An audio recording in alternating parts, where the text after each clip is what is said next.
Hello, everybody. You're listening to Let's Master English, and my name is Coach Shane. Hello, everybody. You're listening to Let's Master English podcast number 39. Thank you so much for downloading and listening to my podcast. Today, we've got a great podcast. We're going to be talking about an interesting news story. We've got a great fact from Country Shame. And today, we're going to hear about another class that I've begun. It's called Perfect English. But the spelling is not perfect. The spelling is P-I-R-F-E-C-T.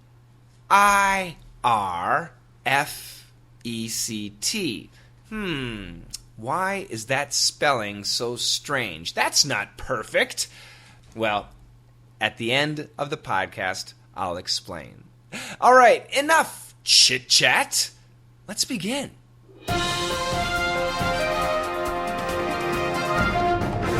Better have a buck handy if you get caught at a red light in the Big Apple. The squeegee men are back. Armed with a bottle of Windex and a crumpled up newspaper, these men walk up to your car and clean your windshield, whether it's dirty or not. The vagrants were a big problem in the 80s and 90s, but were run out of business as part of New York's broken windows theory policies. But they're back, and people don't like it. Ooh, boy, this is a tough one. Yeah, this story is pretty difficult. However, if you're my DDM student, DDM Live or DDM VIP, then you might know this story. DDM Lite, if you're a DDM Lite Tuesday member, you might understand the story. Let me read it again, a little bit slower. Better have a buck handy if you get caught at a red light in the Big Apple. The squeegee men are back. Armed with a bottle of Windex and a crumpled up newspaper, these men walk up to your car and clean your windshield, whether it's dirty or not.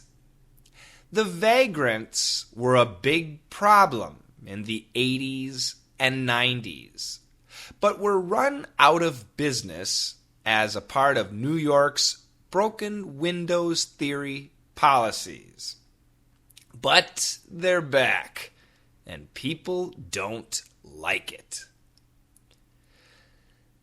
Do you understand? Okay, simply what this story is, if you're driving in New York City and you come to a stoplight and you stop, a homeless guy might come to your car and start cleaning your window on the car.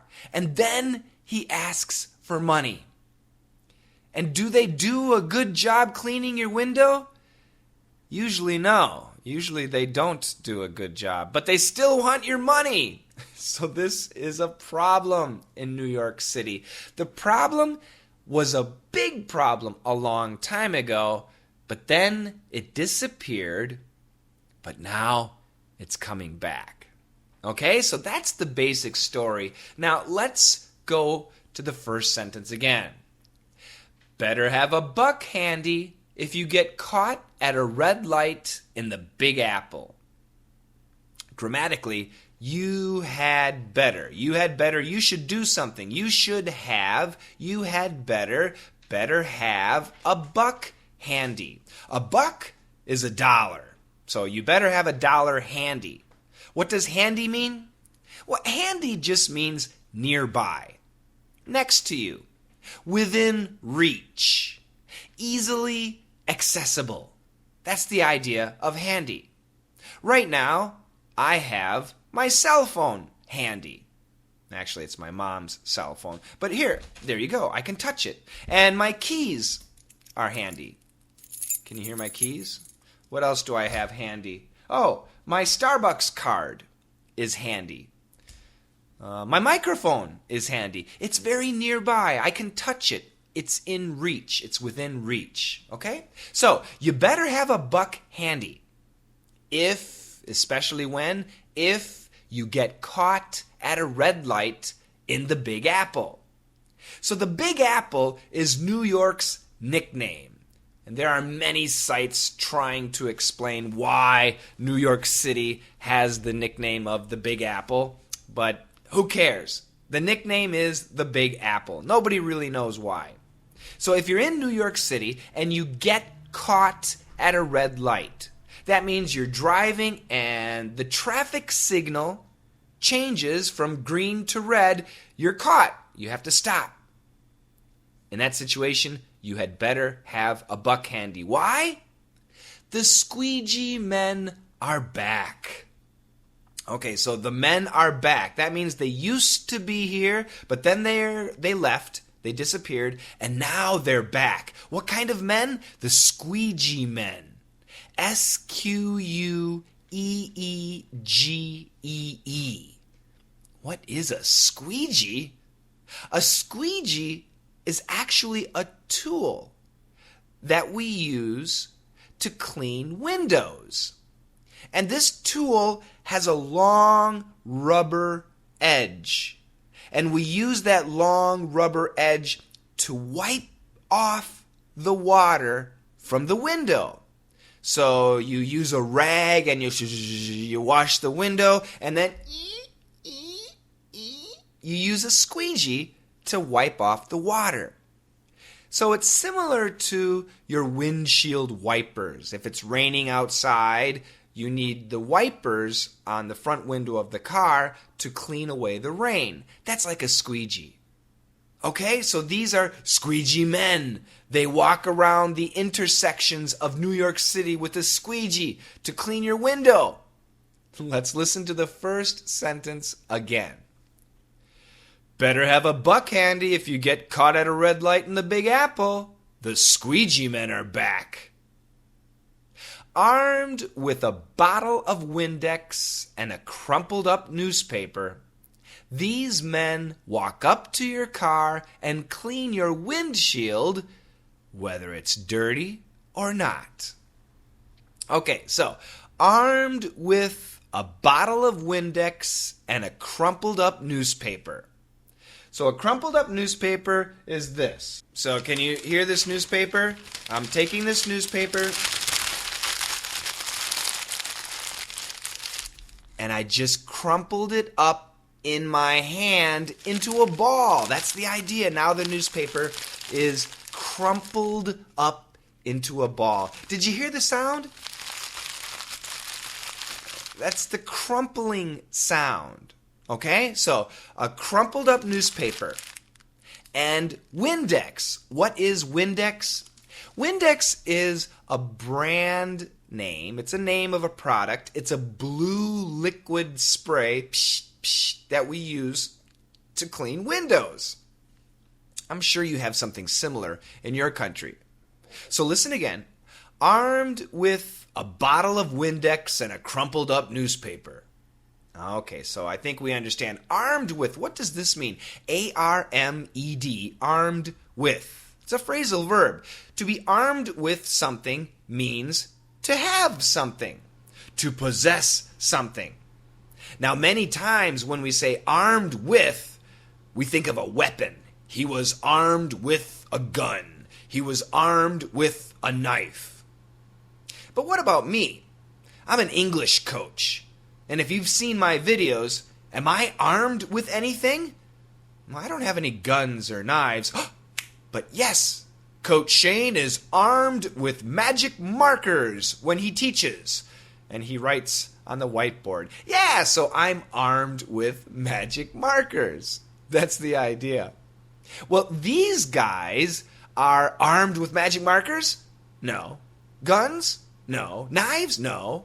They're armed with Windex and crumpled up newspaper. So they've got Windex and crumpled up newspaper, and what do? These men walk up to your car, they come right to your car and clean your windshield. Ah yes, windshield. W-I-N-D-S-H-I-E-L-D. Now, when we say this word fast, the D disappears. Perfect pronunciation, windshield, windshield. But normal pronunciation, windshield, windshield, windshield. You just don't hear the D. What is the windshield? It's the front window of your car. It's the front window. Okay? Listen again. Armed with a bottle of Windex and a crumpled up newspaper, these men walk up to your car and clean your windshield, whether it's dirty or not. These guys don't check to see if your window is dirty. If your window is clean, they'll still clean it. If your window is dirty, they'll clean it. They just walk up to any car that looks like the driver might have some money. So I think if you have an old, really dirty car, maybe the squeegee man will not come up to your car. But if you have a nice, expensive Mercedes-Benz or some Italian sports car, very good chance that a squeegee man will come up to your car and start cleaning your windshield. Oh no! Next sentence. The vagrants were a big problem in the 80s and 90s. Okay, so we got a new word here, vagrants. V-A-G-R-A-N-T-S. Vagrants, those are people, usually homeless, who beg for money.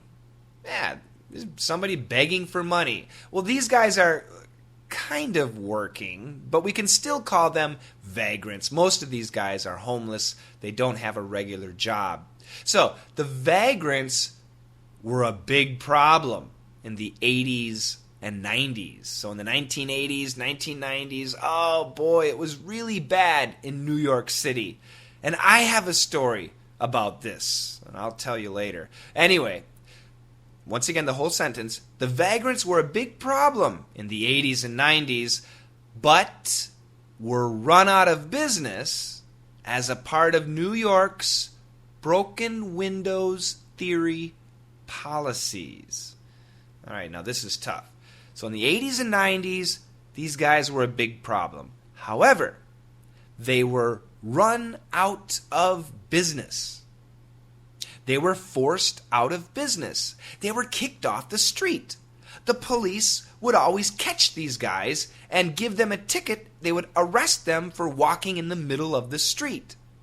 So eventually, these homeless guys said, well, I'm not going to do this anymore. And they stopped. The problem disappeared. Oh, that's really good. That's good that the problem disappeared. So why did the police focus on these homeless guys? Because this was a part of New York City's of a New York City policy. And what's a policy? A policy is like a new rule, a new guide. What kind of policy? The broken windows theory policy. Okay, so now this is actually very interesting. Broken windows theory.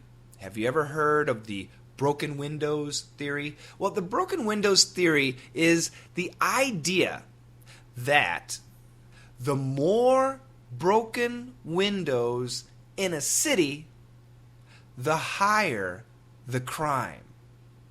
So if you go into a city, the downtown area, wherever, anywhere in a city, if you see lots of broken windows, then you can be pretty sure that there's lots of crime in that area.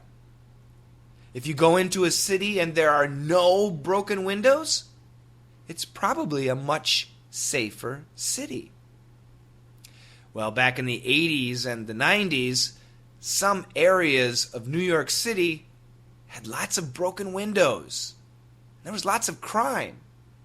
And that's where you would find these homeless guys, these vagrants, cleaning windows. They lived in those broken window buildings. So New York City said, hey, look, let's try this broken windows theory policy and start with fixing the windows. start with making the welfare, the lifestyle in the city cleaner and nicer. So they did, and part of that policy was to get rid of the squeegee men. And it was successful. For a while. So that sentence one more time. The vagrants were a big problem in the 80s and 90s, but were run out of business as a part of New York's broken windows theory policies. Last sentence. But they're back, and people don't like it. But they are back. The squeegee men are back, and people, New Yorkers, the regular citizens of New York, do not like that. Yeah, it's not a good thing. It's a sad thing. Every city around the world, we have homeless people. Some people choose to be homeless. Some people are victims. I appreciate the idea that the homeless person is trying to get a job, trying to work to make money. And some of the squeegee men actually do a really good job. And sometimes it's actually convenient.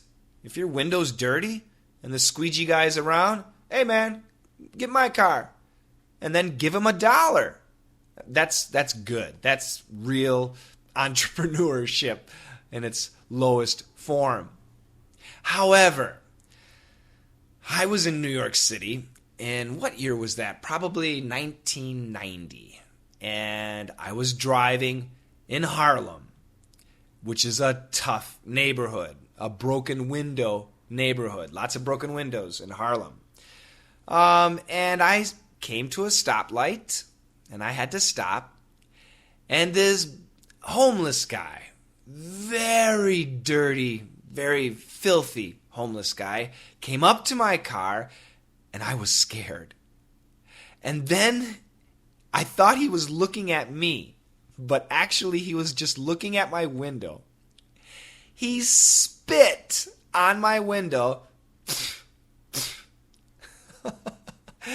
and then used his jacket to clean off the spit.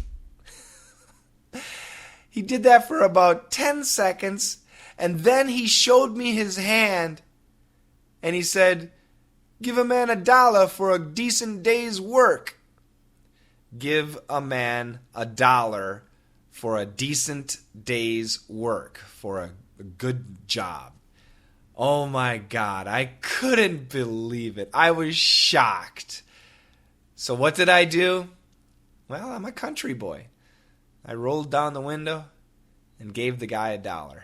And that was it. And then what did I do? I went to the gas station and washed my window. It was terrible. He made my window dirtier than what it already was. Oh my God. Yeah, he didn't have a squeegee. I wish I had a good squeegee man come up to my car. That would be nice. I don't know. What do you think? Do you think it's okay for, guys without a job, women too, of course, vagrants? Do you think it's okay for them to wash your window while you're waiting at an intersection? Do you think it should be illegal? What should we do? I mean, after all, if the person is actually doing their job, well, that's good. They're working. Now, the problem is, usually they don't ask if you want your window cleaned. They just start cleaning it and then demand money. And if you don't give them money, sometimes they'll kick your car or they'll hit your window. That can be scary.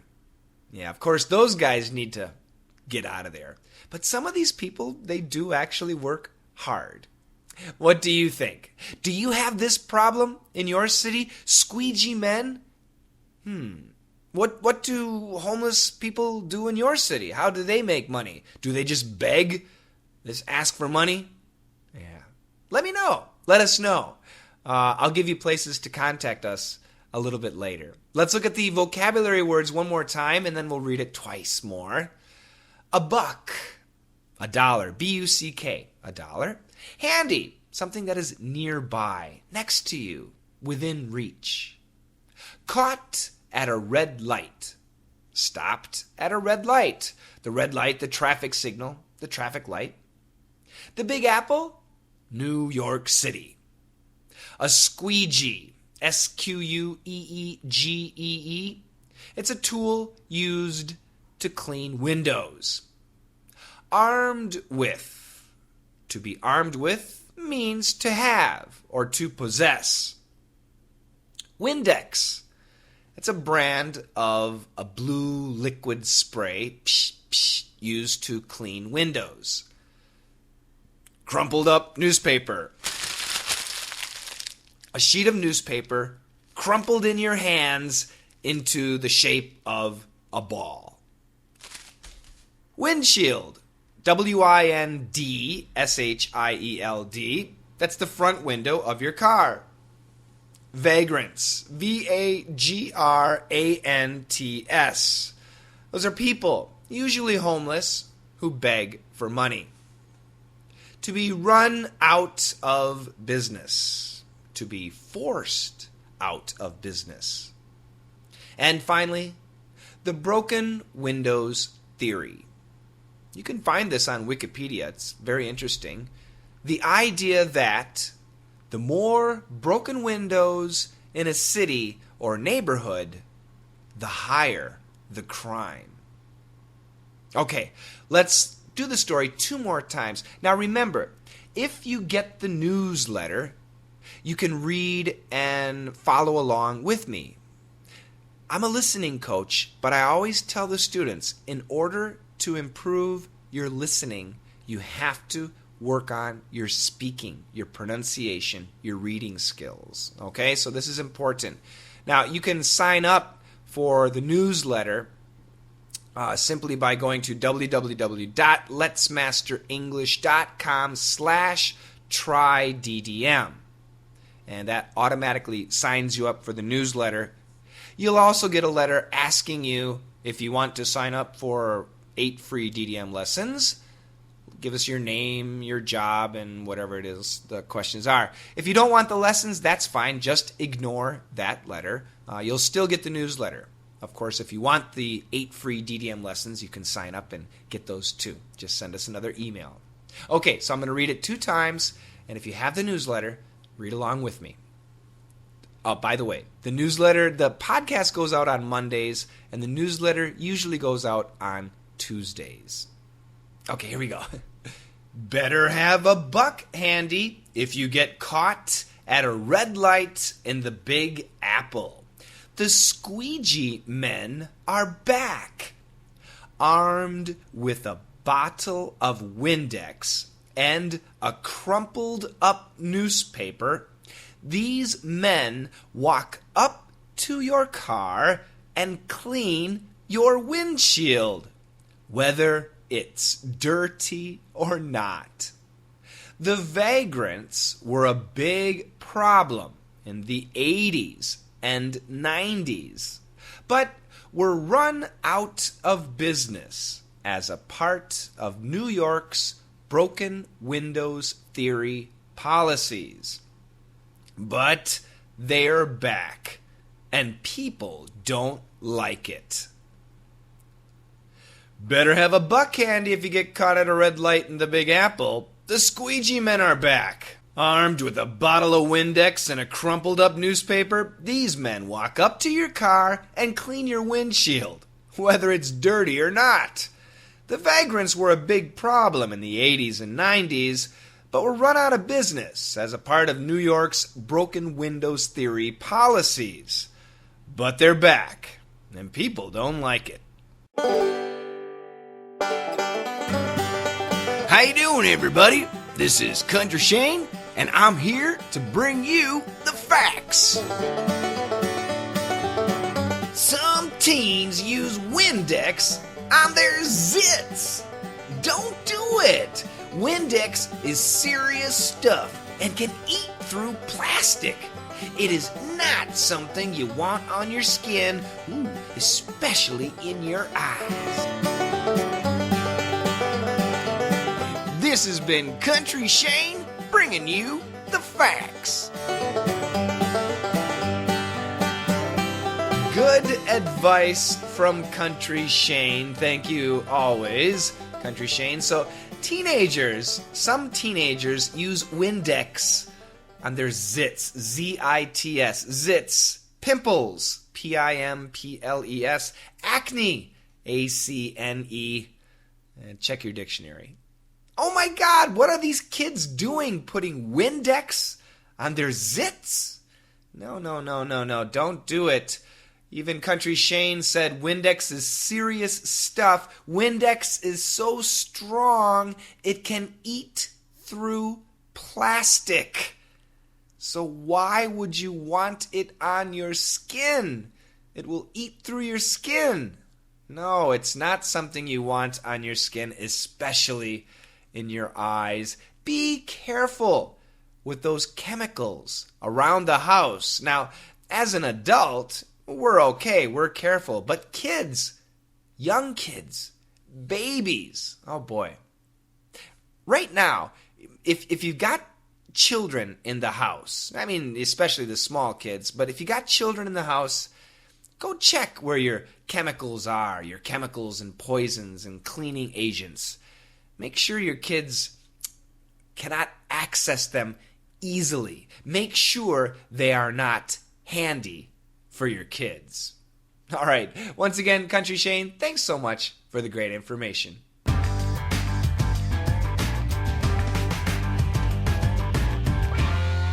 All right, I get a lot of these questions, and just a couple hours ago, I got one from Guz Reef on YouTube. What's up, my teacher? Yo. I don't think he talks like that, but anyway, could you help explain word stress and intonation perfectly? I don't really understand how it works. Word stress, intonation, accent, Yes, this is a big dilemma. It's a big problem for a lot of students. And, I've looked online and I've seen some of the speaking teachers. They teach how to, read sentences, the intonation and everything. However, there's a problem with some of those lessons. And the problem is, it's hard to teach intonation and rhythm because depending on the person who is speaking, it can be different. So the way I say a sentence might actually sound different from the way my mother says the sentence. The pronunciation might be a little bit different. The intonation definitely could be different. The rhythm could be different. The flow could be different. So how do you learn accents? How do you learn stresses? How do you know about intonation? The only way to really know is to understand the situation. Understand the context. Understand what the main point is, what the subject is, what are people talking about. So, I've developed a class, and actually I started it last month as a test. And I'm doing it again this month as another test, especially to my patrons. I'm sending out this class to some of them. And I call the class Perfect English. And it's a class for speaking, developing your speaking and reading skills. Now, perfect English is not spelled P-E-R-F-E-C-T.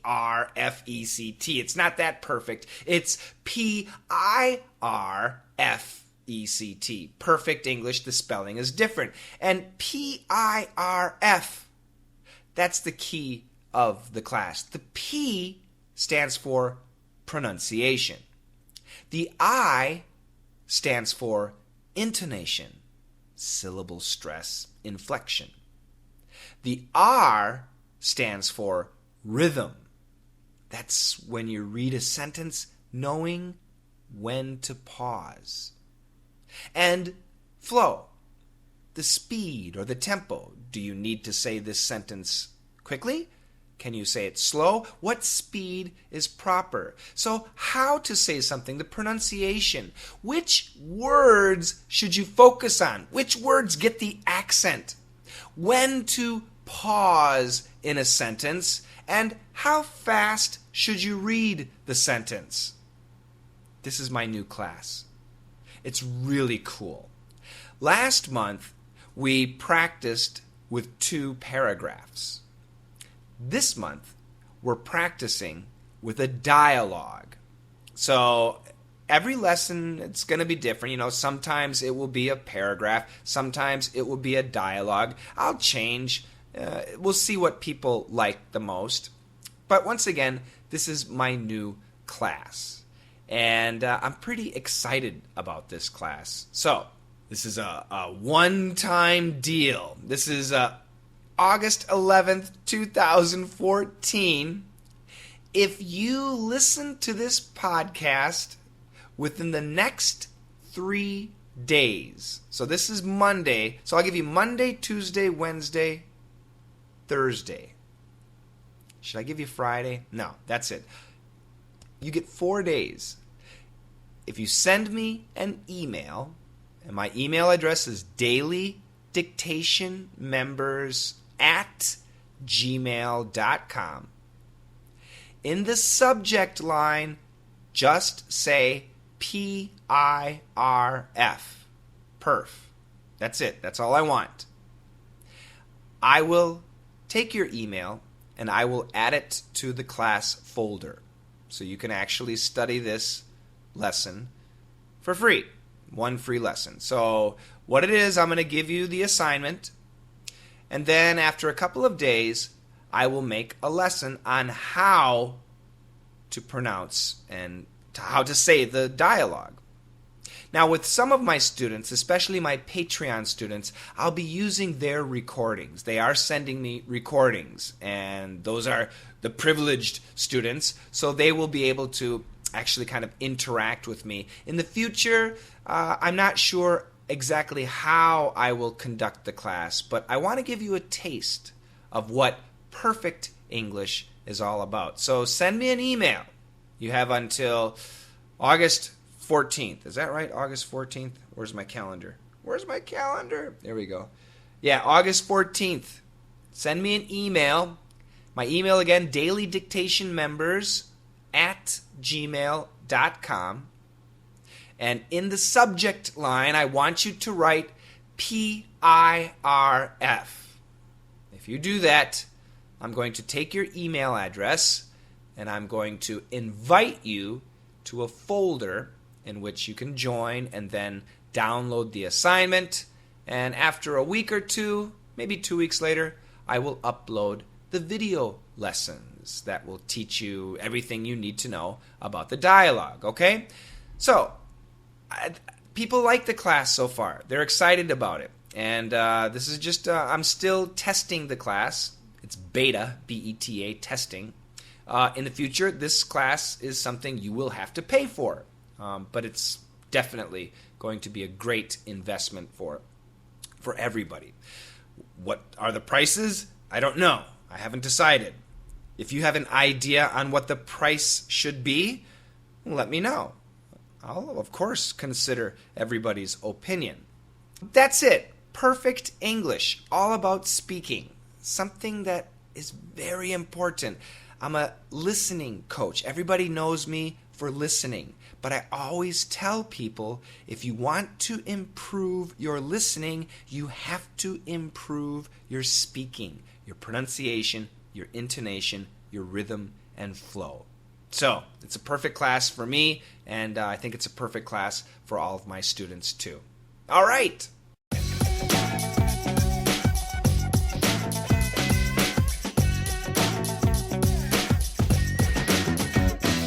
Ooh, boy. I hope I wasn't too long-winded today. Thank you so much, everybody, for joining in and listening to the podcast. Remember, I want to hear from you. You can follow me on Twitter and leave a message. Say hi to me. My Twitter handle is @CoachShane, CoachShane. Or go to Facebook and like my page. Say hi to me there. I would love that. I see everybody's messages. Facebook is www.facebook.com/ESL Coach Shane. CoachShane.